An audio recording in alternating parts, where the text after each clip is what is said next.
उसके अंतर्गत मध्य प्रदेश में सहरिया जाति को अति पिछड़े विशेष जनजाति में शामिल किया गया है, लेकिन वे केवल मध्य प्रदेश के चंबल और ग्वालियर संभाग में ही उनको लाभ मिल रहा है, जबकि सागर संभाग और भोपाल संभाग में भी, संपूर्ण बुंदेलखंड में भी वे रहते हैं।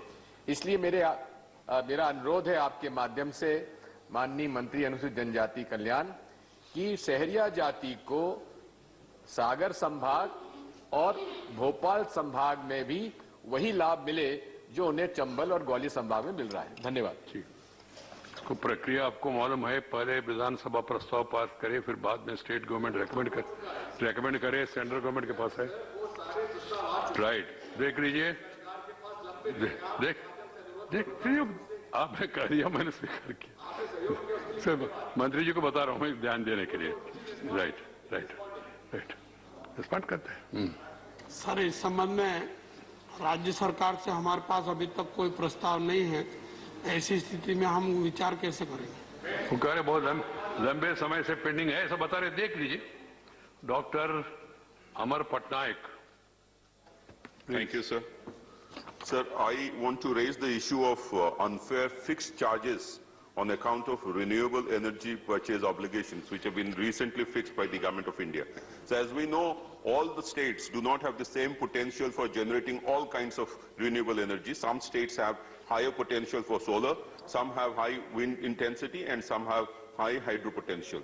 But the recent circular which has been issued, it fixes and mandates that all of them will be put together under an RPO trajectory, including solar, non-solar, hydro, wind, and applied it to the entire, all over the country, to all the states. For example, it has been fixed for Orissa 41% RPO target to be achieved by 2030. In Orissa, solar energy cannot come out as much as probably hydropower energy.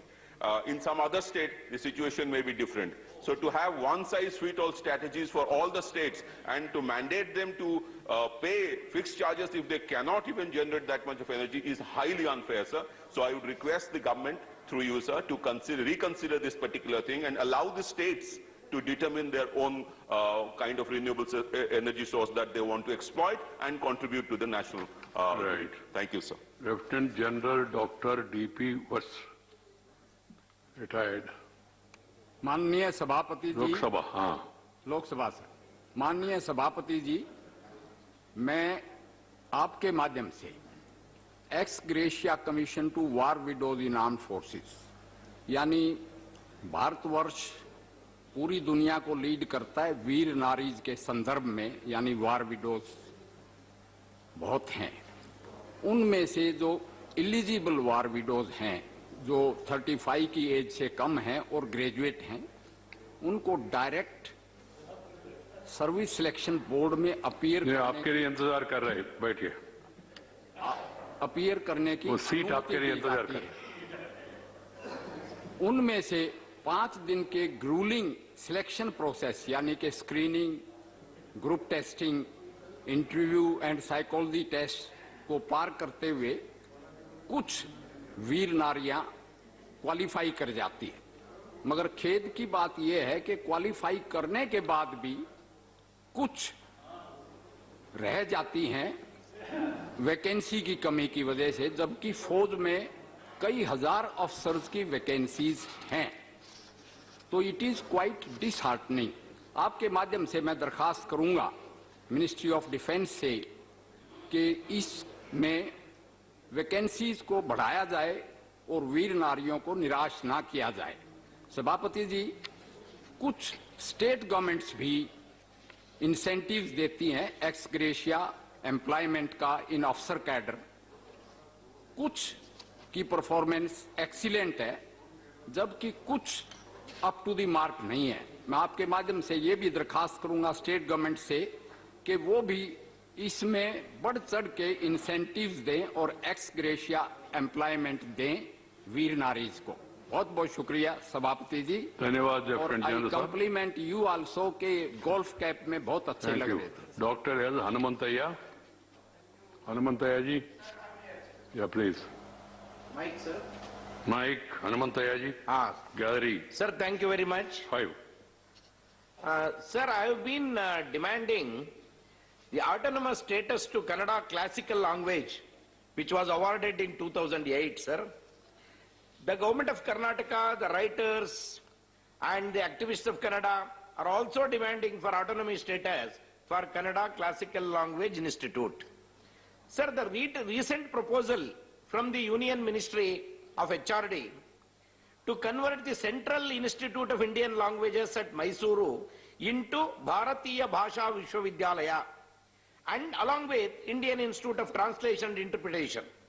Sir, these terms of reference given to the committee under the chairmanship of N. Gopalaswamy to give the opinion about the classical language also, Classical Language Institute also. Sir, the problem is we are demanding for autonomy and independent institute of classical language. But the government is trying to put this classical language under the Bhasha Bharatiya Vishwavidyalaya or the Indian Classical Institute. Sir, I myself, in fact, delegation has come from Karnataka for 3 ministers, sir. When Smriti Irani ji was there, Prakash Javadekar ji was there, and the present HRD minister. All of them have assured that we are going to give you the autonomy status. But so far, it has not been given. Sir, unless it is given autonomy status, the classical language work cannot be done properly, sir. Because the best example in front of us is Tamil language. It is an autonomy status has been given, and they have done wonderful work in that. But the other languages, classical languages, which was awarded in 2008, so far the autonomy is not given. I don't know what is the problem with the government and why they are not doing it. And they should give the reason also but why they cannot do it. Right. That is what I request the government, please. I request to you, sir, please take a decision at the earliest to give an autonomy. Right. Very, very important issue, but I have visited the Tamil Classical Language Institute. As you said, they are doing wonderful work. Is it because of lack of autonomy or the anatomy of the institute there? That has to be. Hanumantaya ji, you study this. This is a matter of interest to me also for the entire country. But let us discuss it in a non-partisan manner. Government have told me that they have not yet taken a final decision. Right. Sri Yelamaram Karim. Thank you, respected Chairman. I raise an issue. Thousands of residents staying near the military establishments, Westfield Barracks, and the military ground in Westfield area of Kozhikode, Kerala, are struggling a lot due to the ban on construction or any renovation and repair work imposed by the military authorities.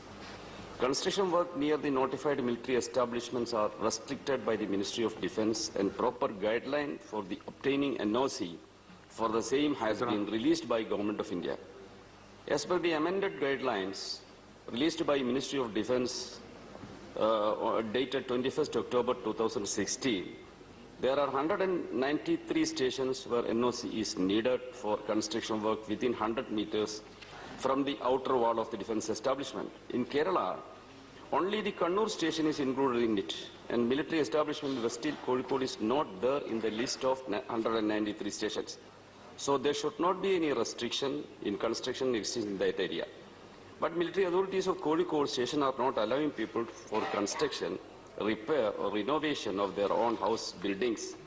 Sir, this is a serious issue. This is a densely populated, crowded residential area with more than 3,000 residents staying since long time. As per the official circular of the Ministry of Defence, it is clear that the military authorities of Westfield Barracks does not have any right to restrict the construction works. So I urge the government to intervene in this issue urgently and instruct the military authorities of this military establishment, Kozhikode, to step back from preventing the people from construction and imposing NOC for the same. Thank you, sir. Thank you, Karimji. Karim. Sri GVL Narasimha Rao. Thank you, sir. Thank you for the opportunity.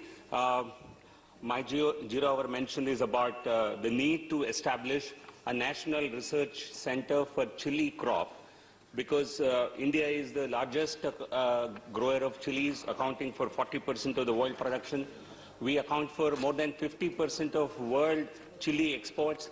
In the last 5 years, I'd like to compliment the government, Honorable Prime Minister, because the chili exports have more than doubled from 2,772 crores in 2013-14 to 6,221 crores last year. So certainly there is a very need to encourage the cultivation of this crop, and this government has also been promoting cultivation of cash crops. The farmers suffer on account of lack of disease-resistant varieties, mainly leaf curl disease-resistant varieties. They also suffer on account of lack of adequate knowledge and post-harvest technologies. So therefore, it's incumbent upon this government to encourage farmers and also promote high-value cultivation of this high-value crop.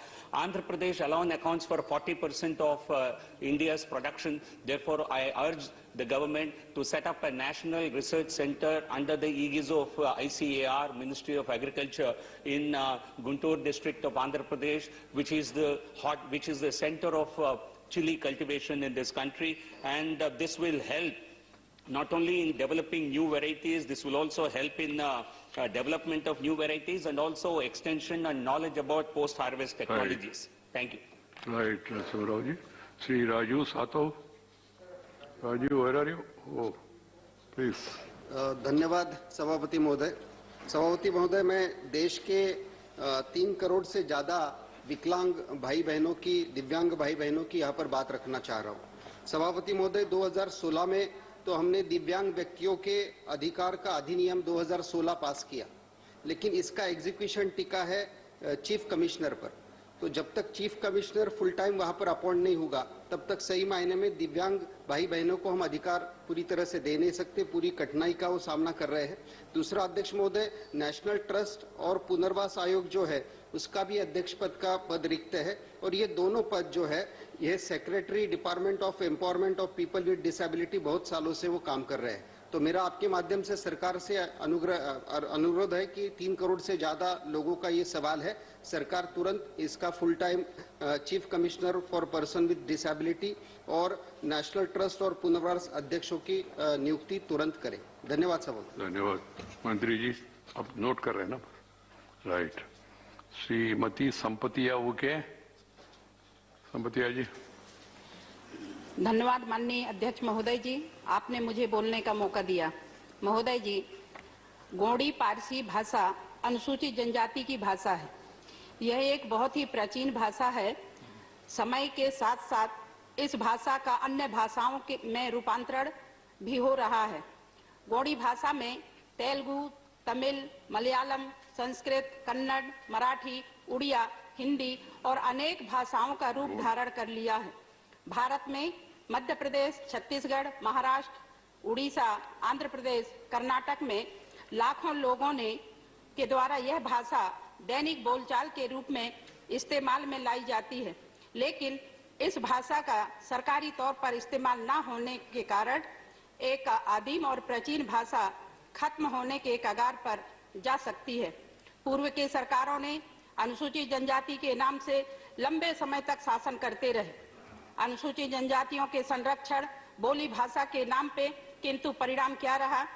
माननीय अध्यक्ष महोदय जी, आपके माध्यम से आप अपनी सरकार से ऐसी लाखों करोड़ों आदिवासियों की भावनाओं को ध्यान में रखते हुए, चूंकि आज पंडित दीनदयाल उपाध्याय जी का भी पुण्यतिथि है और पंडित दीनदयाल उपाध्याय जी ने हमेशा कहते थे कि अंतिम छोर का व्यक्ति का उदय होना चाहिए, और आज देश के अंदर 12.5 करोड़ आदिवासी अनुसूचित जनजाति हैं। तो मैं आपके माध्यम से सरकार से प्रार्थना करती हूं कि इस अबोली भाषा को जरूर मान्यता मिले। ननकंतना नवा भाषा ते कि चूंकि मावा भाषा हिंदू आणि मावा भाषा ते लाखों लोग वंचितर, तो ननकंदाताना नियम माध्यम से 3 मावा सरकार इधून जरूर क्यादल आणि लाखों करोड़ों लोगों तल उन तल माध्यम तल नीकुन कंदाताना जोहार परिणाम नमस्कार। अच्छा हो गया, गोंडी भी बोल दिया। अर्जुन जी, गोंडी जानते हैं ना? देख लीजिए। श्री संजय सिंह। धन्यवाद मान्यवर, आपने मुझे चमोली में आई, उत्तराखंड में आई त्रासदी के विषय में अपनी बात रखने का मौका दिया। महोदय, सबसे पहले मैं इस त्रासदी में मारे गए उन 34 लोगों के प्रति अपनी श्रद्धांजलि अर्पित करता हूं जो इस प्राकृतिक आपदा के शिकार हुए। वहां से जो खबरें आ रही है मान्यवर, एनडीआरएफ के जवान बहुत परिश्रम करके, दिन रात मेहनत करके जो लोग सुरंग में फंसे हुए हैं उनको बचाने का प्रयास भी कर रहे हैं। लेकिन मैं आपके माध्यम से सरकार से अनुरोध करना चाहूंगा कि 173 लोग अभी भी लापता हैं, तो उसमें अपनी स्तर पे जो और तेजी लाने की आवश्यकता है उस पर सरकार ध्यान दे मान्यवर। दूसरा मेरा अनुरोध ये भी है आपके माध्यम से सरकार से कि जो मुआवजे की राशि मृतक परिवारों को और घायल परिवारों को दी गई है वो बहुत अपर्याप्त है। 2 लाख राज्य सरकार की ओर से और 2 लाख केंद्र सरकार की ओर से अब तक घोषित किया गया है। ये राशि कम से कम 25 लाख रुपए होनी चाहिए और राज्य और केंद्र उसमें कितना कितना सहयोग कर सकते हैं वो देखने की आवश्यकता है मान्यवर। और अंत में एक बात मैं और कहूंगा कि जिनके मकान इसमें टूटे हैं, जिनका नुकसान हुआ है, उसकी भी भरपाई के लिए सरकार योजना बनाए। 13 गांव अब तक भी संपर्क से टूटे हुए हैं, वहां संपर्क स्थापित नहीं हो पा रहा है। और इस मौके पे मैं आपके माध्यम से सरकार से ये भी अनुरोध करना चाहूंगा, विकास तरक्की हमारे देश के लिए निश्चित रूप से जरूरी है, लेकिन जो नदियों का प्रवाह रोककर बांध बनाए जाते हैं मान्यवर, उसके कारण से भी ये आपदाएं आती हैं। प्रोफेसर जीडी अग्रवाल जी को मैं श्रद्धांजलि देना चाहूंगा इस मौके पे, जिन्होंने इस आपदा में अपने इस आपदा को रोकने के लिए लड़ाई लड़ी थी और अपनी शहादत दी थी। धन्यवाद मान्यवर। धन्यवाद। स्पेशल एसोसिएट नाम भेज दीजिए। Special mention Shrimati Chhaya Verma. Please let माँ मेंशन द सब्जेक्ट एंड ले। छत्तीसगढ़ सरकार की राम वनगमन पथ निर्माण परियोजना की मंजूरी एवं धनराशि उपलब्ध करने के संबंध में मेरा विषय है सर। मैं टेबल पे ले करती हूँ। राइट। श्री अबीर रंजन विश्वास। अबीर रंजन जी है? हाँ please. Sir, I have a matter regarding the state of national highways in North Bengal, national highway especially 31 and 34, and it is very poor shape in Uttar Dinajpur, and sir, I lay it on the table. Thank you. Proper attention and care. Thank you, sir. Shri Rakesh Sinha, कहाँ है Rakesh ji? Rajya Sabha gallery sir. Gallery 1, please. सभापति महोदय, महाराष्ट्र के यवतमाल में स्थित पुसद सत्याग्रह स्थल, जहां 31 जुलाई 1930 को डॉक्टर हेडगेवार ने ऐतिहासिक सत्याग्रह ब्रिटिश हुकूमत के खिलाफ किया था, उसको विकसित करने के संबंध में। राइट। श्री अनिल देसाई। अनिल जी लोकसभा कहाँ है? नहीं। Right. Dola Sen ji. Thank you, Chairman, sir. My subject is regarding infrastructure. You know, investments in infrastructure have a multiplier effect on economic growth. In April 2020, the Task Force for National Infrastructure Pipeline submitted recommendations to the Finance Ministry, earmarking a total investment of 110 rupees trillion outlaying energy. Mention and rate, ma'am. Just 1 minute, sir. No, the states invest more in capital assets. If I give you 1 minute, then others also will ask. 1 second, sir. The combined capital expenditure of states was 2.9% of India's gross domestic product, GDP, nearly twice that of the center, 1.6%. Whereas our due is 86,000. Then I will go to other subject and please rate. I want to lay the paper. Right, ma. Thank you. Sri Surjit Kumar. Surjit Kumar. Sir, my request is for budgetary allocation for research, documentation, and promotion of the Odia language, which is one of the 6 classical languages. Good. Sri Neeraj Zangi, Lok Sabha. Yes, sir, Lok Sabha. माननीय chairman, subject बता के ले करिए। या sir, building and other construction workers अधिनियम के तहत मनरेगा श्रमिकों हेतु कल्याणकारी योजना जारी रखने बाबत sir. Right. On the table sir. Good. Doctor Shantanu Sen, कहाँ है शंतनु जी? नहीं, ठीक है, time over. Now we go to the question hour. Question 106, Shri Subhash Chandra Bose, Lok Sabha is there? Yes, sir. Right. You have to mention question number, Subhash ji. Subhash Chandra ji. Sir, 106, sir. Right. Mantri ji. पटल पर रख दिया गया. Answer is laid on the table. Supplementary, please. Subhash Chandra Bose. Sir. Thank you, sir. Sir, will the minister state whether local produce according to each region has been selected and as what basis as 23 commodities has been selected? Question number 2, does the government plan to increase more producers in his list, in this list? Okay. Mantri ji. अध्यक्ष महोदय, उत्तर अस्पष्ट है. मैंने माननीय सदस्य को इस बात से अवगत करा दिया है कि भारत सरकार ने मंत्रालय के द्वारा न्यूनतम समर्थन मूल्य के वैसे राज्य सरकारों के माध्यम से या एक समिति है राज्य का और मंत्रालय का, उस समिति के माध्यम से चयन किया जाता है कि फॉरेस्ट प्रोड्यूस किस तरीके से उसका न्यूनतम मूल्य तय और वो तय किया गया है. इसके अलावा भी समय समय पर राज्य सरकार अनुशंसा करती है और समर्थन मूल्य तय करती है. दूसरा जो माननीय ने पूछा है उसमें मैं कहना चाहता हूं कि इसके अलावा भी यदि कोई इस तरह का विषय आएगा तो जरूर मंत्रालय इस पर. Right. Second supplementary, Subhash Chandra Bose ji. No, sir. Okay. He is saying if the proposal comes from state governments, then they will examine it and decide. Okay. Then question number 107. 106 में बंदा प्रकाश है, sorry. Supplementary. Sir, I make a question to the Honorable Minister for you, sir. Please. Sir, earlier we had only 48 items of the forest products. In 2020 they added another 37, now it is only 87, sir. Let me know, sir, is there complete survey is conducted on the forest produce of the country? Do we have any comprehensive list of what is the produces that available in the entire country? If you have a list or of all the products, you have to extend to all the products. Right.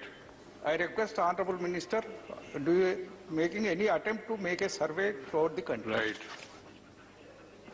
बाकी produce को भी इसमें लाने का प्रस्तावना है क्या, ऐसा पूछ रहे हैं आपने कहा.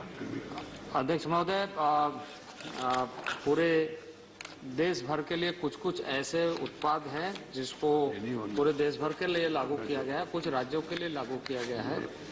तो समय समय पर जैसे राज्यों के साथ वार्ता होती है उसी क्रम में जिस राज्य का उत्पाद और वह तय करने की जो समिति है उसके अनुशंसा के आलोक में किया जाता है. ऐसा कोई भी मामला जब भी आएगा तो उस पर हम लोग विचार करेंगे. श्री अमर पटनायक, ट्राइबल कनेक्टेड इलाका लोगों का ज्यादा.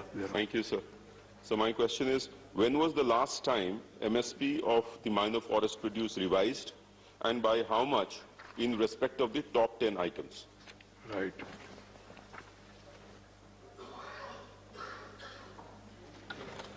अध्यक्ष महोदय, पिछले लॉकडाउन के समय में हम लोगों ने इस पर बहुत ज्यादा परिश्रम किया और जितना जल्दी हो सकता है उतना तीव्रता के साथ इसके पहले ये योजना शुरू हुई थी 2013-14 में माइनर फॉरेस्ट प्रोड्यूस का, और उसके बाद 2017-18 में हम लोगों ने एक बंधन केंद्र के माध्यम से, ट्राइफेड हमारा एक संस्था है, उसके माध्यम से इस योजना को प्रारंभ किया और लगातार आपको यह जानकर खुशी होगी कि इस बार लॉकडाउन के समय में हम लोगों ने इसको इतना अच्छे ढंग से मॉनिटर किया कि क्योंकि उस समय बाजार की बहुत कठिनाई थी, तो सरकारी स्तर पर राज्यों के माध्यम से भी और जो प्राइवेट जो खरीदार है उनके माध्यम से भी दर तय करने के वजह से उन लोगों को बहुत फायदा हुआ और जो राशि राज्यों को आवंटित रिवॉल्विंग फंड के रूप में दिया गया था जिसका यूटिलाइजेशन नहीं हो पाता था, इस समय लॉकडाउन में हम लोगों ने उसको करा. गुड.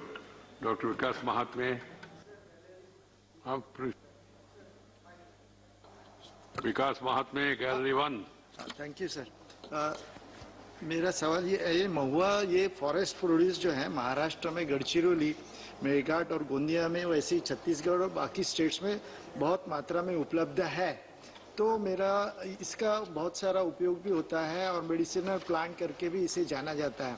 तो मेरा सवाल ये है कि फॉरेस्ट प्रोड्यूस करके इस पे प्रक्रिया करके उचित दाम जो फॉरेस्ट में रहते हैं उनको मिलना चाहिए, इसलिए सरकार की तरफ से क्या कोई कदम उठाए जा रहे हैं और इसको बढ़ावा देने के लिए भी कोई खास प्रोग्राम है? ये सभापति महोदय, मैं सूचना देना चाहता हूं माननीय सदस्य को आपके माध्यम से कि हमने इस तरह के महुआ के ऊपर में जितने भी वैल्यू एडिशन हो सकते हैं इसके लिए आईआईटी दिल्ली को हम लोगों ने रिसर्च के लिए दिया है और उन्होंने कई सुझाव दिए हैं। उसके आधार पर मैन्युफैक्चरिंग भी शुरू हुआ है कि वैल्यू एडिशन के आधार पर इसका अच्छा मार्केट मिलेगा। Good members, the other day I have been to Aadi Mahotsav. It's really very interesting to see, and a TriFed, which is promoting these tribal products and marketing it. They're doing a great job. One should really use all those things in our life, and that too because of the corona. Now the original products, forest producers, they have become more valuable now. Please try to use them. Then question number 107, Dr. Ami Agnik. Sir, question number 107. Right, Mantri ji. Sir, is laid on the table of the House. Oh. Supplementary one, Ami Agnik ji. Honorable Chairman, sir, the answer provided by the Minister is absolutely unsatisfactory and very vague. Sir, I have asked regarding assessment of the progress made under Poshan Abhiyan.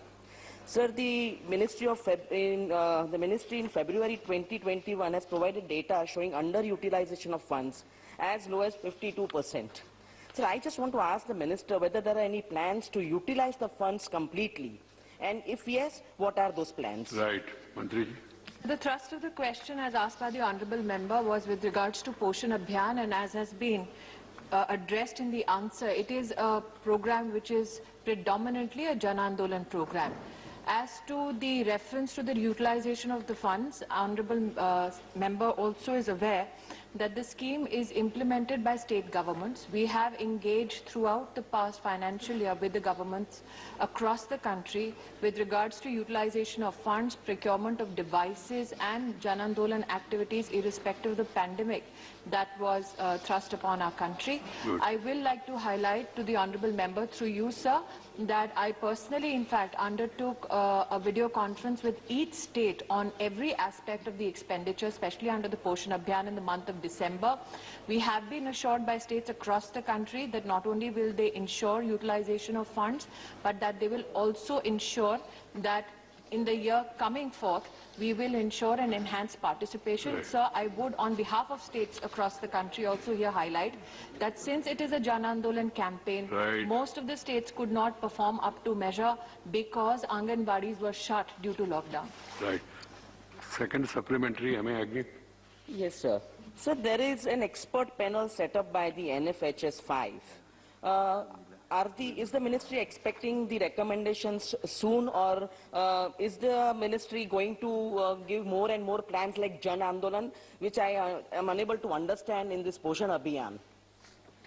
Please. The desire to ensure that there is a Jan Andolan is because ICDS as a complement to the nutrition program across the country, which is over 4 decades old, was not able to materialize in beneficial prospects for mothers and children across the country. And that is why, while on one hand we had the nutrition program, on the other hand there was an increased need to engage more and more with our citizens across the country. In the recent budget pronouncement, there was a pronouncement by the Finance Minister with regards to Poshan 2.0, which is an amalgamation of efforts under the nutrition program and with regards to Jan Andolan. However, as the member has directed, or for that matter sought an answer as to how do we respond to the committee under the NFHS, I would like to here say, sir, that under the Poshan Abhiyan, we are collaborating with 16 ministries across Government of India. One of the examples, with your permission, sir, that I could here give in terms of the is the Jal Jeevan mission, sir. We have reached out to the Ministry of Jal Shakti to every state to ensure that drinking water facilities are provided in every Anganwadi, including convergence of our efforts under Manrega to ensure that infrastructure is adequately provided. And sir, that is why I again, through you, want to tell the honourable member that Poshan 2.0, which is a pronouncement in the recent budget, is trying to effectively address these challenges which emanate from operations which are undertaken in states in silos. Right. Srimati Priyanka Chaturvedi, Lok Sabha. Priyanka ji है? जी sir, मैं हूँ। हाँ please. Sir, मेरा सवाल आपके माध्यम से मंत्री जी से ये होगा कि इसी से पोषण अभियान से जुड़ा हुआ एक रिटन रिप्लाई मुझे भी मिला है, जहाँ पे ICDS स्कीम के अंतर्गत मैंने पूछा था कि डिक्लाइन इन बेनिफिशरीज, अगर हम आंकड़े देखते हैं तो उसमें 2014 से लेकर 2020 में चिल्ड्रन 6 months to 6 years के बीच में pregnant and lactating mothers, children and pregnant and lactating mothers, सबका टोटल अगर मिलाएंगे तो उसमें गिरावट आई है। क्या मंत्री जी ने इसके बारे में कोई रोड मैप बनाया है? और खास करके ये मार्च 2020 के आंकड़े हैं, उसके बाद ही लॉकडाउन के इम्पैक्ट काफी लोगों के बीच में आया है। Question has to be very short. Yes sir, but sir, just one related question.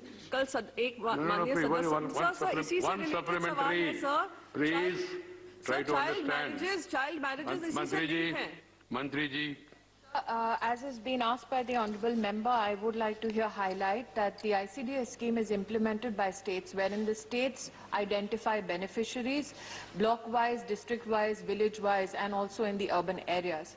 We have, sir, ensured that there is digitization of records, and hence when anomalies have been found or duplications have been found, then states themselves have corrected those beneficiary lists. We, time and again, in our conversations with states and our engagement with state governments and administration, appeal to them to ensure that beneficiaries across the board are identified and reported to the Government of India so that we can provide adequate financial support. We do so, sir, at the request and at the numbers as has been sent to us by the states themselves. Question 108, Sri KTS Tulasi. Right, Mantri ji da. Right, supplementary Tulasi ji. Sir, I find that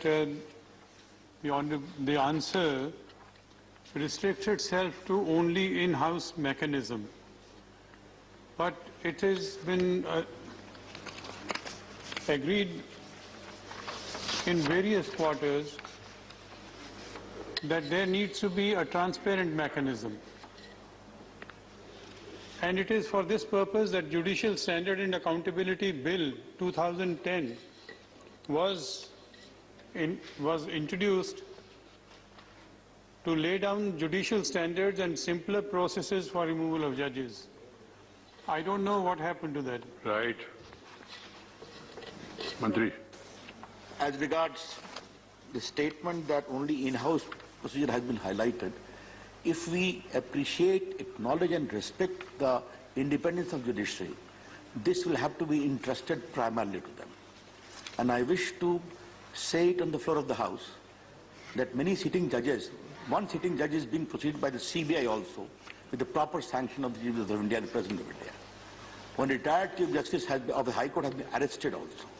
Therefore, we give due credence and respect to the institution of judiciary. As regards the bill in question is concerned, yes, it was passed before we came to power. It was pending before the Lok Sabha, but because of the dissolution of the Lok Sabha, it got lapsed. There have been some concern from the judiciary also that some of the provisions impinged upon their independence. That is the question we have to agree. As regards removal part is concerned, sir, I wish to tell the senior member who is also an eminent lawyer that we came with the National Judicial Appointment Commission, passed unanimously by both the houses, and ultimately the Supreme Court repelled it on grounds and reasons which I wish to say very clearly we don't appreciate. But that is the law of the land. As regards the appointing authority, sir, I also want to convey to this Honourable House with full authority that while we respect the collegium institution, as a government we are also a stakeholder and will continue to insist on. Right. Sri Tulsi ji, second supplementary. Sir, I'm sure that the Honorable Minister is aware that judiciary itself is an institution whose foundations are based on honesty and integrity. This is what the three-judge bench said in the Supreme Court, and another bench in 2018, Justice Madan Lokur and Kurian Joseph and Deepak Gupta. They say that if judicial discipline and propriety were not maintained, the institution itself will go forever. This is a procedure where the institution, the complaint is against the institution, and the institution itself has to decide. Let them be part of this, but the act which was enacted sought to balance public interest. Tulsi ji, when you have to ask question, we are not having discussion. Discussion can be held separate. But I have not got any answer as to what happened to the this judicial standards and accountability bill.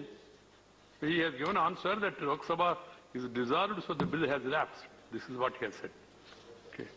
I'm very clear. My answer is in two parts. Factually, what happened to the bill I have explained.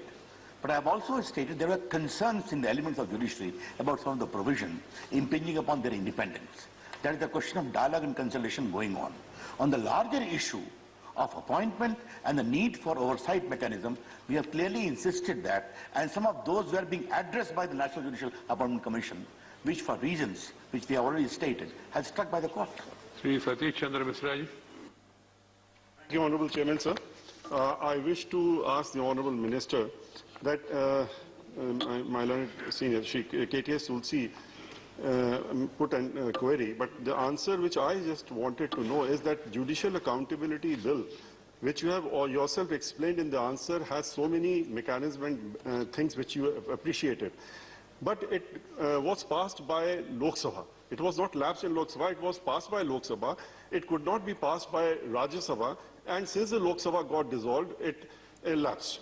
So why is the government not thinking, and why is the government not bringing such a laudable bill, which you have lauded in your reply itself, again, because you have a majority in the Lok Sabha also, and the Rajya Sabha, and everybody had passed it.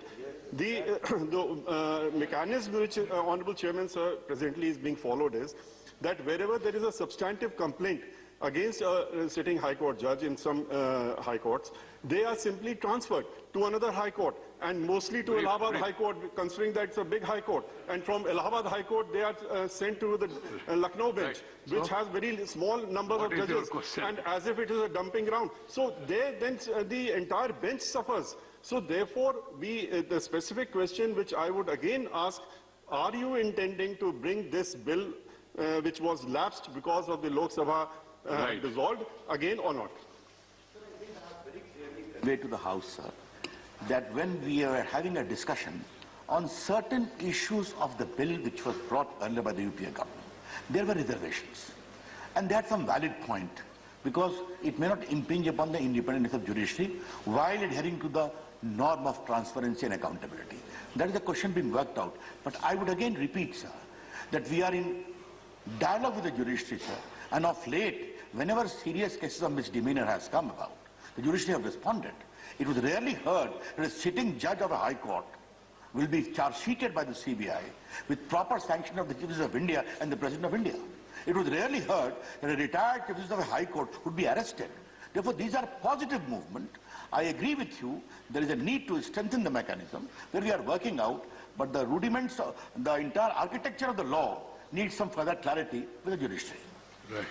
This is a matter for detailed discussion as and when you get an opportunity, because we can't sort it out in a question hour, because there are very important issues involved on both sides. We have to keep the sentiments of the judiciary, at the same time what is happening in reality, and also the consent of the people. Okay. Go to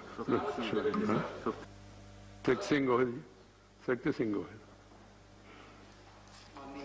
सभापति महोदय, मंत्री जी के जवाब के last paragraph से ही मैं सवाल करना चाहता हूं। मंत्री जी ने साफ लिखा है, उच्चतर न्यायपालिका में बृहत उत्तरदायित्व और पारदर्शिता सुनिश्चित करने के लिए न्यायिक मानक और उत्तरदायित्व विधेयक। तो ये इसका आपका ऑब्जेक्शन रीजन आपके जवाब से मिलता है कि बहुत जरूरी था, और न्याय तंत्र में जब लोकतंत्र के अंदर न्यायतंत्र के ऊपर थोड़ी सी भी शक होगा तो पूरा लोकतंत्र खतरे में आ जाता है। इस बिल को आप लेके आइए और आपके जवाब से मैं ये जानना चाहता हूं कि आपने जब कहा कि एक सिटिंग जज, एक रिटायर्ड जज सीबीआई के दायरे में आए, इसका मतलब ये है कि विधेयक की जरूरत है। और नॉमिनेटेड मेंबर में लास्ट मेरा क्वेश्चन माननीय सभापति महोदय जी ये है कि इसी हाउस के नॉमिनेटेड मेंबर सर्वोत्तम पद पर रहे, उन्होंने एक स्टेटमेंट, हमारे रूल्स में प्रोविजन है कि कोई भी मेंबर कोई डिटेल रिवील करता है, उन्होंने कहा कि कितना कितना करप्शन कहां कॉर्पोरेट्स का चलता है, उससे डिटेल लेके आप इंक्वायरी करवाना चाहते हैं या नहीं? इस सदस्य के इस प्रश्न के बारे में मैंने पूर्व में उत्तर दिया है। सर, मैं एक ही बात कहना चाहूंगा सर, इस पूरे विषय के 3 संवेदनशील पक्ष हैं। नंबर 1, न्यायपालिका में प्रामाणिकता चाहिए, भ्रष्टाचार से मुक्ति चाहिए, जो मामले आए उसमें कार्रवाई चाहिए, सरकार भी कहती है और कोर्ट ने भी किया है। तीसरा विषय जो है सर, इसको आप किस रूप में लाएंगे? सर, मैंने पहले भी कहा, जो न्यायपालिका में कुछ उनकी जो चिंताएं हैं, उन चिंताओं का एक सार्थक निराकरण करके, क्योंकि हमारी सरकार से, क्षमा करेंगे सर, हमारे माननीय प्रधानमंत्री जी की अगुवाई में न्यायपालिका की निष्पक्षता और स्वतंत्रता के प्रति हम लोग प्रतिबद्ध हैं। ठीक है, हम कहना चाहेंगे। Thank you. Question 109, Sri Vaiko, I think I sought to leave, so absent. Then supplementary, Sri Minister. Sir, statement is laid on the table of the House. Right. Supplementary one, Sri Tambudarai. Lok Sabha. Lok Sabha, sir. I thank for Honorable Prime Minister has taken a lot of effort to release the Tamil Nadu fishermen when the Sri Lanka Navy is arresting. At the same time, sir, I want to bring to his kind notice, till now, Sri Lankan Navy killed 245 Tamil Nadu fishermen. So 245 fishermen killed by the Sri Lankan Navy, apart from what recently occurred. I request Honorable Minister, through you, sir, and also Honorable Prime Minister, to take necessary action and condemn them, Sri Lankan Navy or certain government, to do this kind of atrocities. And also, right. You know, sir, question. This matter you can speak in budget in detail, but question what is your question? One thing, sir. One thing No, I am not going to allow. 1 minute. Question is, what is question? Only one question, sir, but the matter is also in Supreme Court. Somebody has gone now case against that. I request the minister to know, want to know what sort of action the government of India is going to take against Sri Lankan government. Right. Mantriji, please. Try to understand my problem. We are having question hour. So I have to dispose of as many questions. This is a very important issue, so which was discussed. The issue of our fishermen was taken up during my visit to Sri Lanka in early January. It was preceded by a joint working group which met there on December 30th, which has been set up between our governments. Unfortunately, on January 18th, we had this incident where 4 of our fishermen were killed as a result of a collision between their vessel and a Sri Lankan naval craft. We have very, very strongly protested to the Sri Lankans on this matter. In response to that, they have instituted an inquiry. We are awaiting the results of an inquiry. But I wish to assure the honourable member through you, sir, that we will take a very strong view on this matter. It is that we will want to hold the Sri Lankans to their commitment not to use force under any circumstances on this issue. Good. Sri Sasmit Patra. Honourable Minister, sir, a specific question relating to your answer. Have there been any specific measures undertaken after the 4th round of the joint working group to reduce such incidents of collision by Indian fishing boats in international waters, as mentioned in the question, sir? Right. Thank you. So, right now, our Coast Guards are in touch, both through the diplomatic channels and through other mechanisms. We have procedures by which we will try and avoid this collision. So, this is something which would be an even subject of even greater attention in the coming days. Ritu Siva. Thank you, Chairman, sir. Sir, the collision between among the 2 vessels is the version of the Sri Lankan Navy, sir. And this incident is not the first one, it's one of the recurring incidences.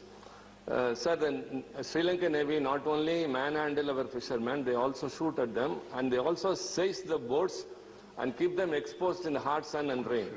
Sir, my question is whether the government has taken initiatives to get back the boats or to get compensation for those boats or the lives that has been lost by way of shooting by the Sri Lankan.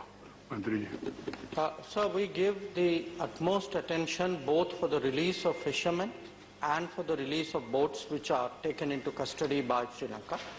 Right now, there are no Indian fishermen in custody of Sri Lanka. There were 9 till recently. They have been released. As of now, sir, there are 62 boats, Indian boats, which we are trying to get released from Sri Lankan custody. Previously, there were 173 boats, but out of which 36 were salvageable.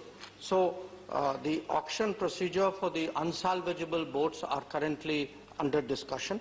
Our endeavor would be whatever can be returned, we will get returned. Whatever can be salvaged, we will expedite the salvage. Right. Question 110, Sri Dinesh Trivedi, Mantri ji. Right. Supplementary. So first of all, I'd like to thank the Honourable Minister for a detailed answer. So as you are aware, modern times have modern problems, whether it's the space debris or e-waste. Sir, in India, 90% of e-waste is processed through unauthorized sector. At the moment, India has about 407 authorized. My question is, I know it's work in progress. What are your plans and how long would it take to increase this authorized processing center? Right. Mantri ji. I appreciate his comments about the detailed reply I have given, sir. Sir, let me wish to convey to this House, sir, that e-waste has two components, sir. One is informal handling by people in a manner not very responsible. Other e-waste is something which emanates in the manufacturing process. And to the State Pollution Board and National Pollution Board, the Ministry of IT coordinates so that action is taken on both the grounds. On the informal sector, what action we have taken, sir, that I have already explained in Annexure 1, and that is a work in progress. We monitor, the Pollution Board monitors, skilling, etc., and FIR have been lodged, people have been arrested. As regard manufacturing, sir, we have told the manufacturing system to have a proper mechanism in place of dismantler, authorized representative, we give them all certificate, etc. That is also going. But sir, lastly, I must also flag to this House with great respect. India is emerging as a big digital power. We want to make India a big hub of electronic manufacturing globally. In mobile, we have done so well. Other things. So we will have to have a proper balance so that our manufacturing prowess does not get diminished while emphasizing the need for e-waste management. Second supplementary. So I'm fully in agreement with the Honourable Minister. So, यहाँ पर बच्चे. And once you agree, then how can there be a question again? Supplementary, sir. So giving him an opportunity to answer. Sir, यहाँ बच्चे rag pickers हैं, और there are health issues involved. And I have no doubt, like the Honourable Prime Minister yesterday mentioned, and it was very impressive that India is youth and the best talent in the world. I have no doubt about it. Would you consider making this informal sector into formal? Because they already know the job. Right. Okay. Would you consider that so that they also get employment and India can show the way to the world at large? Sir, it is a suggestion for contemplation and possible action with two caveats. Safety and security has to be important. And skilling part we are promoting in a big way. We'll further take this suggestion on the ground. State governments have to play a role. But there should be no compromise on safety relating to hazardous waste. Right. That will have to. Sushil Kumar Modi. सभापति महोदय, मैं आपके माध्यम से माननीय मंत्री से जानना चाहता हूं कि in his detailed reply he mentioned about taking action against illegal processors. But I would like to know, under section 21, there is a provision for liable to pay financial penalty for any violation of the provisions. And under section 14, there is a power to suspend or cancel an authorization if it is failed to comply with any of the conditions. So I would like to know from the Minister how many penalties have been collected and how many action has been taken to suspend or to cancel the authorization. Right. Sir, अगर माननीय सदस्य जी मेरे उत्तर के paragraph सी की ओर ध्यान देंगे sir, तो manufacturing sector में इस दिशा में जो कार्रवाई हुई है उसके बारे में कितना टन का पूरा डिस्मेंटलिंग प्रोसेस आरंभ हो गया है, ये विस्तार से दिया हुआ है। अगर एनेक्सर 1 में देखेंगे तो विभिन्न प्रदेशों में नहीं हुई है, उसका हुआ है। अब जहां तक उन्हें डिटेल प्राप्त करके उनको बता दूंगा सर। श्री राजीव सातव, हो गया सप्लीमेंट्री में सप्लीमेंट्री नहीं धन्यवाद सभापति महोदय। सभापति महोदय, ये बहुत इम्पोर्टेंट सवाल है और मंत्री जी ने जो यहाँ पर जवाब दिया है इसमें स्पष्ट दिखता है कि जो सेंट्रल पोल्यूशन कंट्रोल बोर्ड की तरफ से जो गाइडलाइंस जारी है वो गाइडलाइंस का पूरी तरह से पालन स्टेट पोल्यूशन कंट्रोल बोर्ड की तरफ से नहीं हो रहा है। आपने इसमें जो कहा है कि 17 पोल्यूशन कंट्रोल बोर्ड ने ये ड्राइव किया है और 12 पोल्यूशन कंट्रोल बोर्ड को तो कुछ मिला नहीं। तो सर सवाल इसमें इतना ही है कि क्या ई वेस्ट मैनेजमेंट में और स्ट्रिक्ट प्रोविजंस के बारे में सरकार सोच रही है, क्योंकि जो काम होना चाहिए वो काम अभी तक उतना आगे बढ़ नहीं पा रहा। मंत्री जी, मैंने इस पर बैठक ली थी इस प्रश्न की तैयारी में और मैं माननीय सदस्य को बताना चाहूंगा कि हमने कल ही इस दिशा में हम करीबन निर्देश दे चुके हैं कि हमारे आईटी विभाग को, एनवायरमेंटल प्रोटेक्शन डिपार्टमेंट को, पोल्यूशन कंट्रोल बोर्ड को मिलकर बहुत प्रभावी तरीके से काम करना है और ये मैं आपको स्पष्ट करना चाहूंगा। और सर मैं मेरे पास अभी खबर आ गई जो मैंने कहा था सर, यूपी पोल्यूशन बोर्ड ने 60 लाख रुपए के फाइन लगाया है सर, ये मैं आपको बताना चाहता हूँ। Right, question 111 Shri GVL Narasimha Rao. Sir, question 111.